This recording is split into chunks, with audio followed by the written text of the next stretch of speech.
자, 하나님의 말씀 신약성경 324페이지 골로새서 1장의 말씀을 보겠습니다. 골로새서 1장 1절에서 8절까지의 말씀입니다. 골로새서 1장 1절에서 8절까지의 말씀.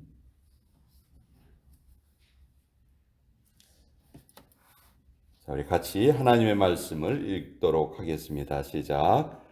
하나님의 뜻으로 말미암아 그리스도 예수의 사도된 바울과 형제 디모데는 골로새에 있는 성도들 곧 그리스도 안에서 신실한 형제들에게 편지하노니 우리 아버지 하나님으로부터 은혜와 평강이 너희에게 있을지어다.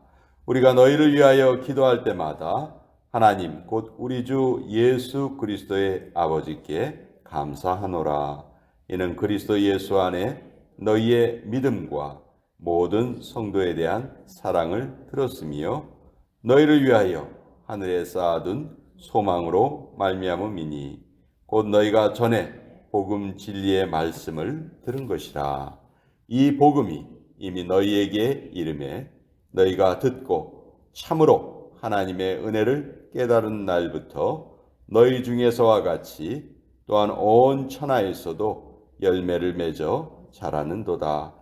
이와 같이 우리와 함께 종된 사랑하는 에바브라에게 너희가 배웠나니 그는 너희를 위한 그리스도의 신실한 일꾼이요 성령 안에서 너희 사랑을 우리에게 알린 자니라. 하나님의 말씀입니다. 아멘.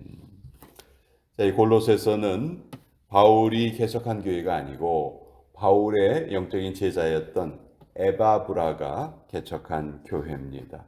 그 에바브라가 교회를 개척한 후에 바울을 찾아왔어요. 그때 바울은 로마에서 연금 생활을 하고 있는 중이었는데 우리 골로새 교회에 세상의 초등학문이 들어와 있습니다. 천사를 숭배하는 사상이 들어와 있습니다. 이걸 어떻게 하면 좋겠습니까? 그때 바울이 그 말을 듣고 골로새 성도들에게 써서 보낸 편지가 바로 이 골로새 교회입니다. 자, 2절에 보시면요. 골로새에 있는 성도들 곧 그리스도 안에서 신실한 형제들에게 편지하노니. 여기 보면 바울이 편지를 지금 누구에게 쓰는가 아주 정확하게 잘 나와 있죠. 골로새에 있는 성도들 그리고 그리스도 안에서 신실한 형제들. 여기 우리 성도의 이중 주소가 나와 있어요. 우리 물리적인 주소, 골로새에 흩어져 있는 성도들. 그렇지만 어디에 흩어져 있든지 그리스도 안에서 신실한 형제들, 그리스도 안에 있는 존재들이다. 제가 이번에 컨퍼런스를 가보니까 15개 주에서 25명의 목회자들이 모였습니다. 연령대도 아주 다양했어요. 40대 초반부터 60대 중반까지 모였고요.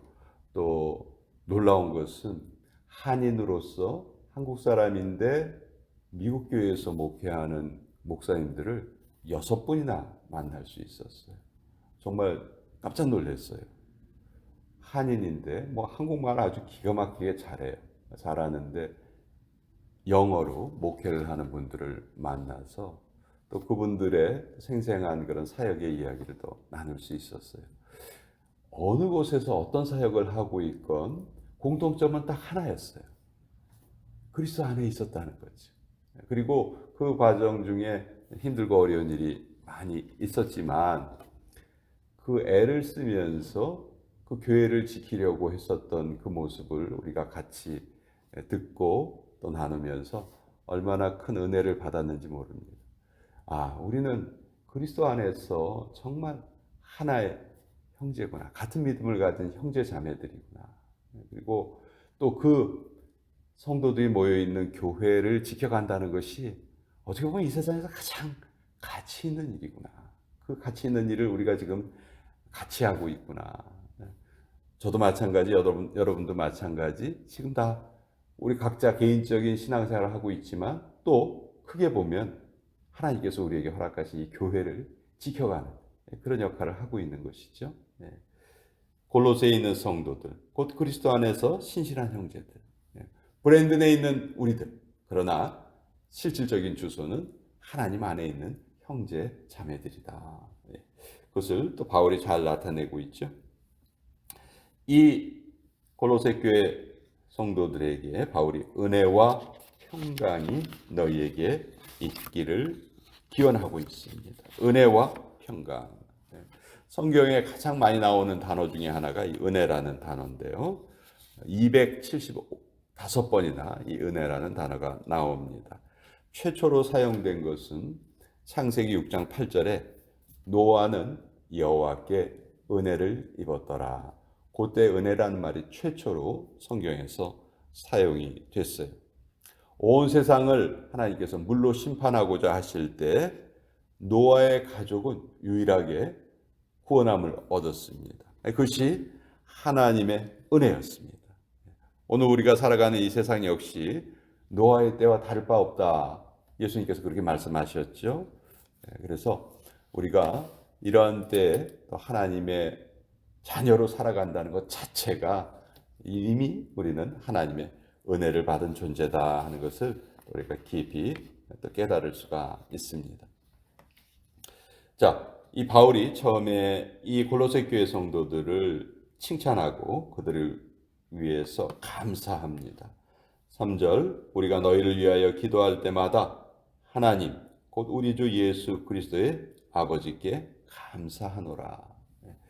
자기가 개척한 교회가 잘 자랄 때에도 물론 감사하겠지만 자기의 영적인 제자가 세운 교회가 또 그렇게 잘 성장하고 있다니까 정말 바울로서는 더 기뻤겠죠.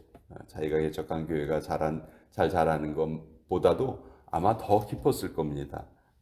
근데 그 이유가 있어요. 4절에 이는 그리스도 예수 안에 있는 너희의 믿음과 모든 성도에 대한 사랑, 그리고 5절에 너희를 위하여 하늘에 쌓아둔 소망, 믿음, 소망, 사랑, 이 세 가지가 너희 안에, 골로새 교회 안에 풍성함을 내가 들었다.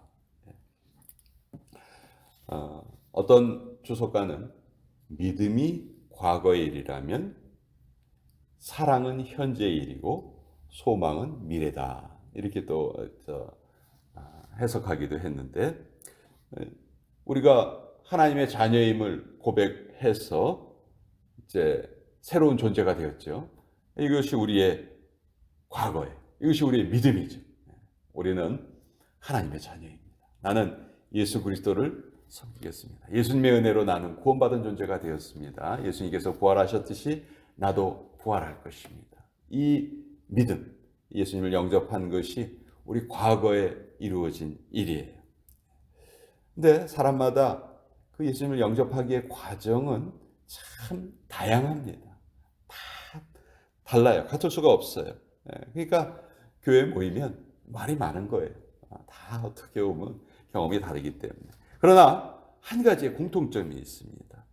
예수님을 주로 고백한다는 것이죠. 이것이 우리의 정체성이고 이것이 우리의 가장 귀한 공통점이에요.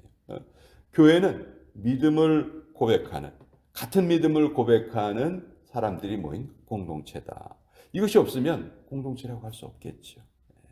그래서 믿음은 그런 과거의 일인데 이제 그 믿음이 현재 어떻게 나타나고 있는가?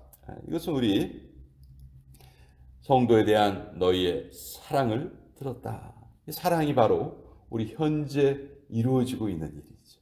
우리 삶을 통해서 오늘도 우리는 사랑을 하나님께 받고 또 그 사랑을 전하는 그런 전달체로 살아가는 것이죠.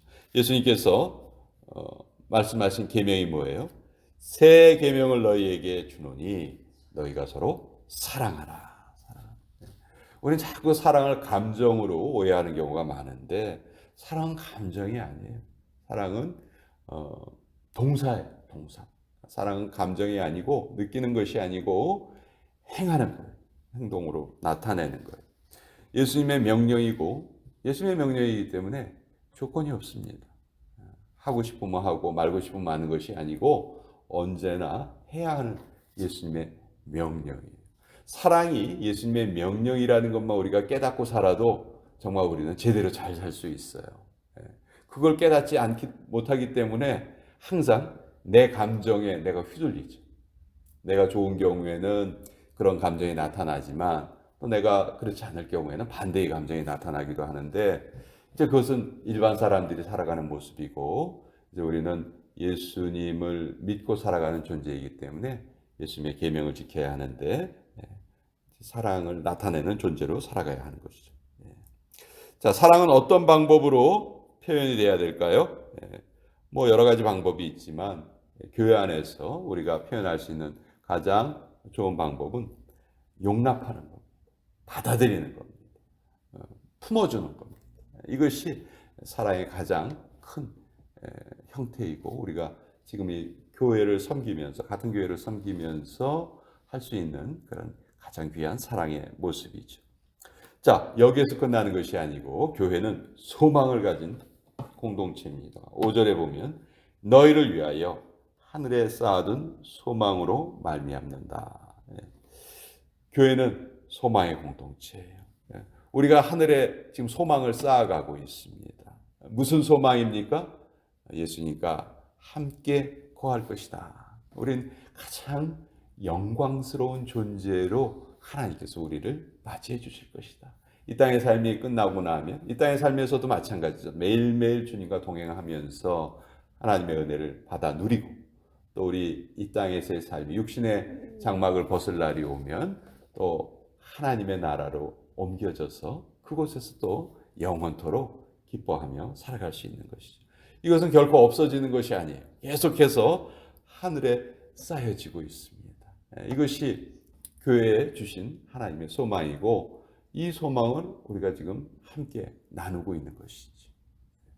이번 컨퍼런스에서도 뭐 한국에서 선교 사역을 하시는 분들도 오셨고, 뭐 정말 이런 곳에 교회가 존재할까 하는 곳에도 교회는 존재하고 있더라고요. 그리고 그 교회가 이루어져 가기 위해서 얼마나 많은 성도들이 함께 애를 쓰면서 그 교회를 세워가는지 정말 많은 것을 보고 듣고 배울 수 있었고, 또 자기들이 이번에 이제 전문가들이 많이 오셨어요. 그래서 영성 전문가, 건강 전문가, 재정 전문가, 뭐 이런 전문가들이 오셔서 1대1 세션을 아주 깊이 했어요. 그리고 그 과정을 통해서 우리가 함께 주일날 예배를 드리면서 하나님께 예물을 올렸는데, 그 예물이 뭐냐면 내가 앞으로 하나님 앞에 이러이러한 삶의 자세로 살아가겠습니다. 그것을 적었어요. 자기가 다 적어가지고 그것을 이제 봉투에 넣어서 예물로 하나님께 올렸습니다. 그리고 이제 그곳에서는 1년 후에 우리가 적은 그것을 다시 우리에게 보내준다고 해요. 1년 동안 그것이 다 실천되고 있는가, 그것을 다시 한번 점검해 보라고 그렇게 이제 보내준다고 하는데, 어쨌든 우리가 그렇게 같이 모여서 이 교회라는 이 조직이 하나님께서 우리에게 주신 가장 은혜로운 공동체가 가정과 교회, 이 두 가지구나 하는 것을 아주 깊이 깨달았고요. 특별히 이번 5월 달은 보통 우리 가정의 달이라고 말하잖아요. 가정의 달에 또 여러분들과 함께 이런 것을 또 같이 나누게 되어서 너무너무 감사합니다. 자, 골로새 교회, 바울이 자기 제자가 세운 그 교회에 정말 귀한 사랑의 마음을 가지고 이 편지를 썼습니다. 그리고 우리가 믿음과 사랑과 소망을 함께 나누는 공동체라는 것을 또 다시 한번 알려주셨습니다. 우리도 이 바울의 이 말씀을 듣고 우리가 섬기는 이 샘물교회 실천하면서 그렇게 살아갔으면 좋겠다 하는 것, 오늘 또 여러분과 함께 나누어 보았습니다.